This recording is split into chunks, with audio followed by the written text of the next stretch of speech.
निवृत्त मुख्याध्यापकांना गावासाठी शवपेटी तसेच मृतदेह वाहून नेण्यासाठी लागणारी तिरडी भेट दिली. ते गावातील नागरिकांना सुपूर्द केली. गावातील सोशल मीडियाच्या ग्रुपवर त्यांच्या कामाचं कौतुक करणाऱ्या पोस्ट येत असताना अचानक या शिक्षकाच्या निधनाची बातमी आली. गावासाठी भेट दिलेल्या शवपेटीत अवघ्या 6 तासातच त्यांचाच मृतदेह ठेवण्यात आल्यानं सर्व नागरिक हळहळले.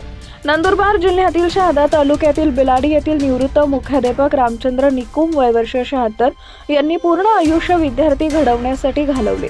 शिक्षणदानाचं कार्य करण्यासाठी त्यांची अनेक ठिकाणी बदली झाल्या. मुख्याध्यापक म्हणून ते निवृत्त झाले. त्यानंतर ते आपल्या गावी स्थायिक झाले. ग्रामीण भागामध्ये अनेक गावांना शवपेटी नसते, त्यामुळे गावातील एखाद्याचं निधन झाल्यास मृतदेहाची अवहेलना होऊ नये यासाठी लवकर अंत्ययात्रा काढण्यात येते. त्यामुळे जवळचे नातलग अंत्यदर्शनापासून वंचित राहतात. त्यामुळे निवृत्त मुख्याध्यापक रामचंद्र निकुम यांनी गावासाठी शवपेटी तसेच मृतदेह वाहून नेण्यासाठी लागणारी तिरडी खरेदी केली. त्यानंतर बुधवारी सकाळी 10 वाजेच्या सुमारास गावकऱ्यांना सुपूर्द केली. गावातील सोशल मीडियाच्या विविध ग्रुपवर शिक्षकांनी गावासाठी केलेल्या मदतीबद्दल शुभेच्छा देण्यात येत होत्या. त्याच दरम्यान दुपारी 4 वाजेच्या सुमारास सोशल मीडियाच्या ग्रुपवर निवृत्त मुख्याध्यापक रामचंद्र निकुम यांच्या मृत्यूची वार्ता आली. अवघ्या 6 तासांपूर्वी देण्यात आलेल्या शवपेटीतच त्यांचा मृतदेह ठेवण्यात आल्यानं सर्वत्र हळहळ व्यक्त करण्यात येते आहे.